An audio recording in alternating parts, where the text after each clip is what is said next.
Okay, guys, so once you get up to about like 83 or so, and you're reaching that close to mastery mark, you're going to really be challenged here a little bit. So what they're actually going to do for you, I'm sorry about the light glare right there. What they're going to try and do for you here is they're going to have to have you make sense of the fact that there's a variable on this right side. Now, these are the ones that are like kind of fun because you really have to do some serious thinking here.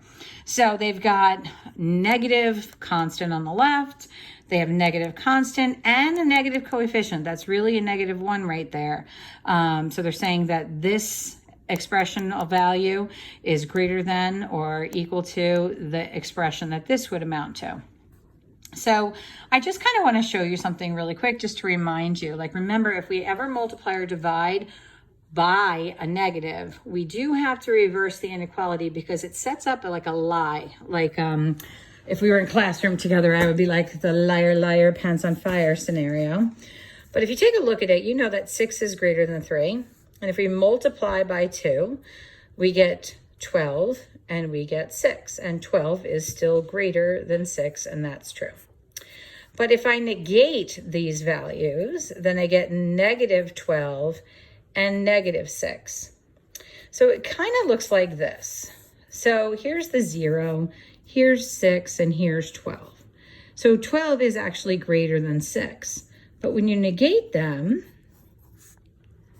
what was once the largest is now your smallest.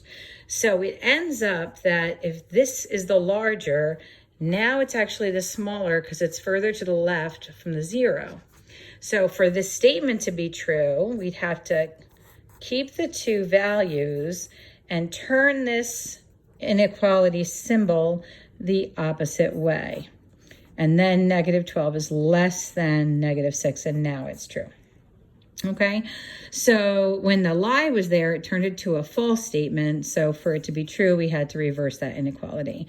And the same thing would happen had you had an inequality and we were going to divide.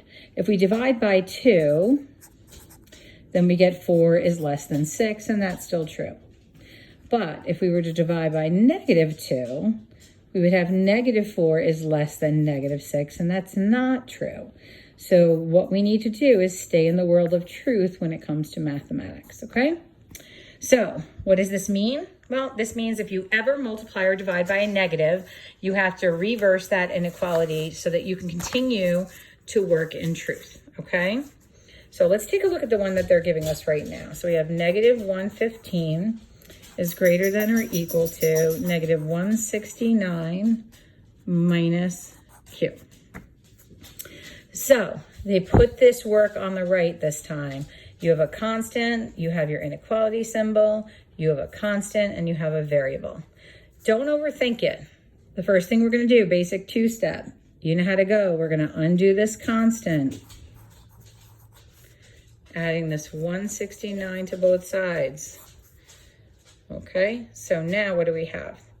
We have 454 is greater than or equal to -q, and that's a -1. So now when we divide by -1, here's where you really have to stop and realize that when you divide or multiply by a negative, you just took the largest number and you made it the smallest number. So you're going to have to turn that inequality to the left, and you'll have -54 on the left, and you're going to have your positive q on the right.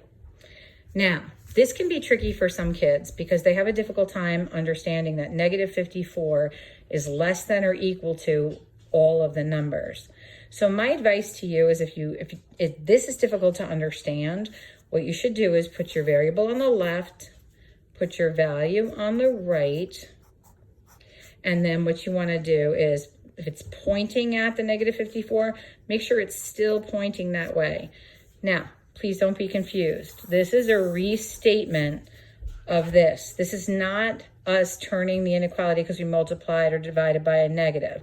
This was our final answer. This is just rewriting the final answer with the variable on the left. So now it's all values that are greater than or equal to -54, okay? And that's inclusive. So I'm going to stop here, and then I will pick up with one more, and I think you should be good.